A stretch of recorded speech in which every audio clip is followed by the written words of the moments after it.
이 시간 이제 살펴보는 마지막 이사야서의 결론부의 말씀은 크게 두 가지 내용으로 정리할 수 있습니다. 바로 하나님의 완성되는 나라에서 세워지게 되는 심판과 구원에 대한 이야기입니다. 먼저 15절에서 18절 초반부까지는 하나님께서 백성들의 범죄를 고발하시면서 그들을 심판하시는 심판관으로서의 하나님을 소개합니다. 17절을 보시면 이스라엘 백성들의 죄를 또 낱낱이 고발하십니다. 한마디로 우상 숭배의 죄를 고발합니다. 표현을 보면 되게 멋있는 표현처럼 되어 있긴 하지만 이게 하나님을 섬기는 일이 아니라 지금 우상 숭배를 저지르고 있는 백성들의 죄를 고발하고 계시는 겁니다. 스스로를 거룩하게 구별하여 정결하게 하여서 우상의 뒤를 따라 그들의 동산에 들어가서 하나님이 그만 부정하고 가증한 것을 먹고 마시는 자들의 그 행위를 고발하십니다. 바로 이 죄악을 심판하기 위하여 하나님이 강림하십니다. 15절 16절이 그 하나님의 강림하시는 모습입니다.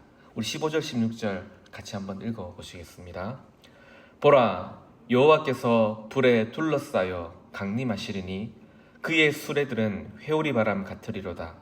그가 혁혁한 위세로 노여움을 나타내시며 맹렬한 화염으로 책망하실 것이라.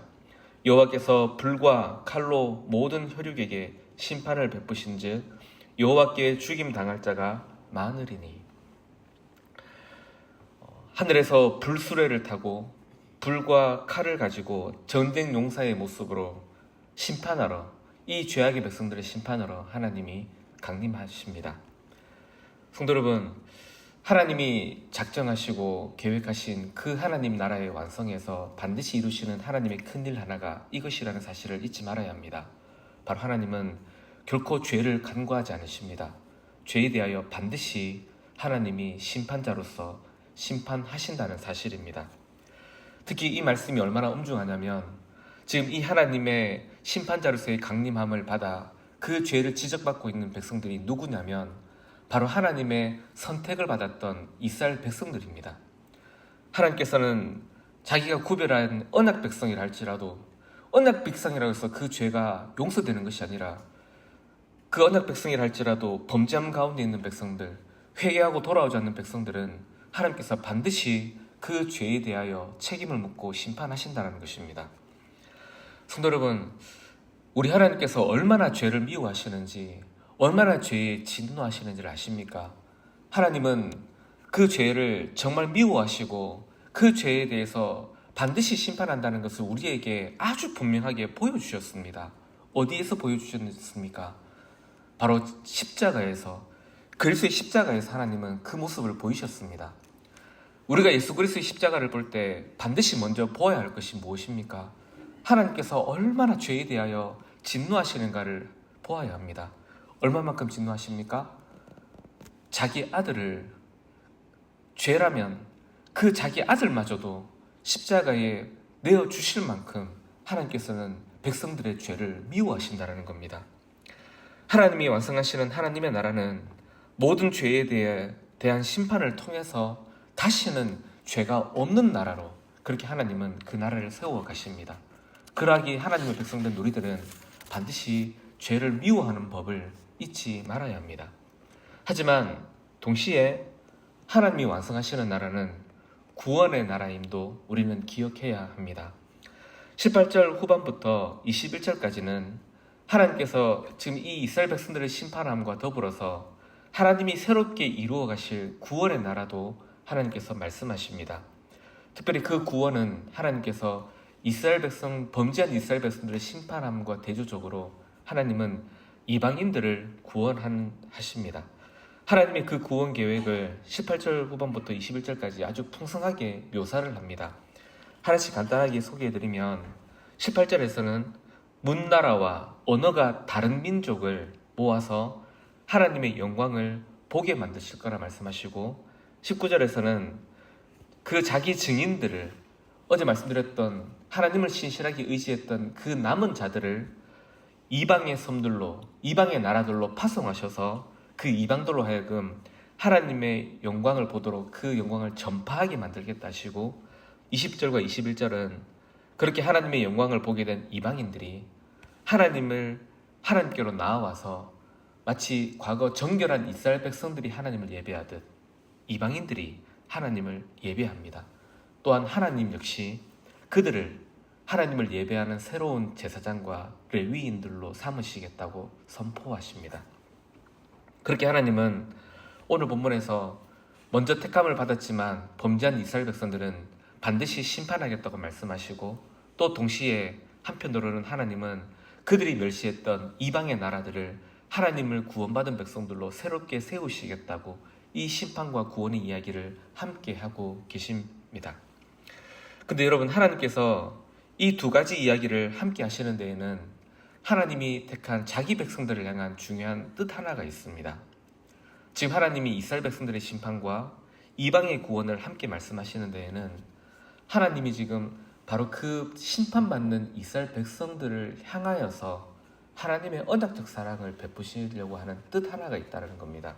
무슨 말이냐면, 하나님이 지금 이방인들의 구원을 지금 말씀하시는 큰 뜻 하나가 어디에 있냐면, 바로 이 심판을 받고 있는 범죄함 가운데 있는 이 백성들을 향해서 하나님은 그들을 구원하시려는, 그들을 돌이키시려는 큰 뜻 하나가 있다는 거죠. 어떻게 돌이키시냐면, 지금 하나님을 신뢰하지 못하고 범죄함 중에 있는 이스라엘 백성들을 향해서 내가 이방인들을 구원할 거라고 그렇게 말씀하셔서 이 범죄함 중에 있는 이스라엘 백성들을 하여금 시기를 하게 만드시려고 하는 겁니다.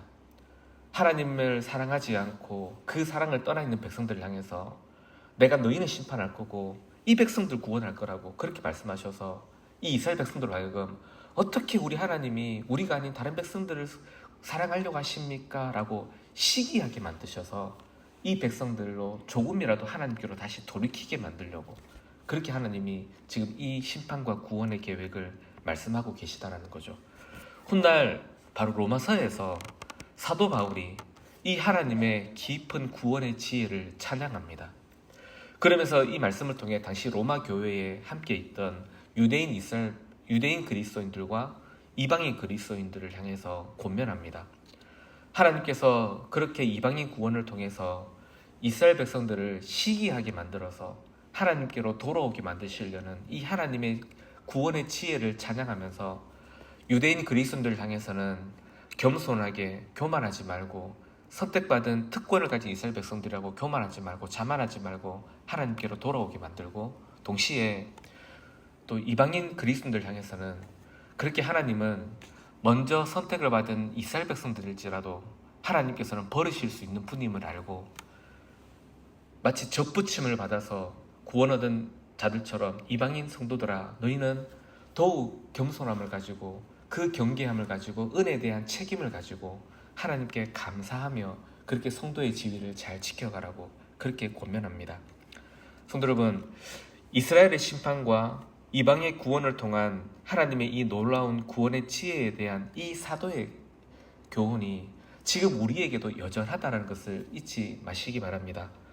하나님께서는 먼저 선택을 받았던 그 이스라엘 백성들일지라도 범죄함에 대해서는 하나님 마치 자기의 원나무의 가지를 잘라내버리듯이 잘라내실 수 있는 하나님이십니다. 하물며 거기에 접붙임을 받은 이방인들이었던 우리들이라면, 우리가 범죄함에 있으면 하나님이 얼마나 더 잘라버리시겠습니까? 그렇기 때문에 이방인들로서 구원받은 우리들은 더욱더 하나님께 감사함과 더불어서 우리에게 주신 이 구원의 지위를 거룩하게 여겨서 소중하게 여겨서 잃지 않기 위해 온 힘을 다해 은혜에 대한 책임을 질 줄 알아야 합니다. 마지막으로 이러한 하나님에 대한 이 하나님의 뜻과 계획이 얼마나 하나님의 눈앞에 선명하신지, 하나님께서 얼마나 그걸 선명하게 이 완성의 나라를 보고 계신지를 우리가 또한 잊지 말아야 합니다. 우리 22절에서 24절까지 바로 그 하나님의 확고한 뜻이 선포되는데, 우리 22절만 같이 한 번 더 읽어보시겠습니다. 22절입니다. 내가 지을 새 하늘과 새 땅이 내 앞에 항상 있는 것 같이 너희 자손과 너희 이름이 항상 있으리라. 여호와의 말이니라. 새 하늘과 새 땅, 그리고 하나님을 예배하는 그 구원받은 백성들의 이름이 하나님이 어떻게 보고 계신다고요? 지금 항상 하나님은 내 눈앞에 있다라고 말씀하십니다. 즉 하나님이 완성하시는 나라의 모습이 마치 우리가 어떤 계획을 세우면 우리는 막연하게 바라보는 것과 다르다라는 겁니다.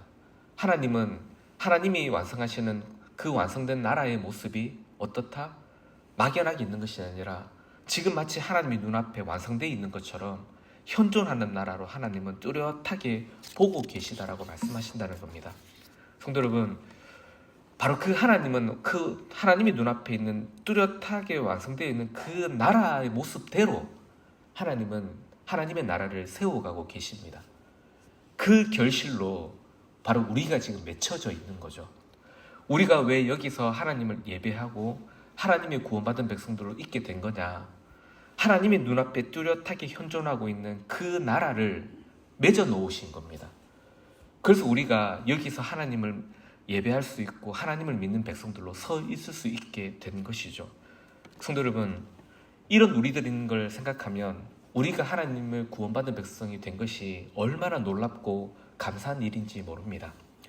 우리 성막교회 온 성도 여러분, 지금 우리가 예수 그리스도 안에서 복음을 믿고 이 신앙의 자리에 서 있게 된 것이 얼마나 하나님의 놀라운 구원의 계획이며 하나님의 뜻이 성취된 것인지를 잊지 마시고 우리가 얻게 된 이 구원의 지위를 거룩하게 지켜 힘있게 살아가시는 구원의 성도들 다 되시기를 소망합니다.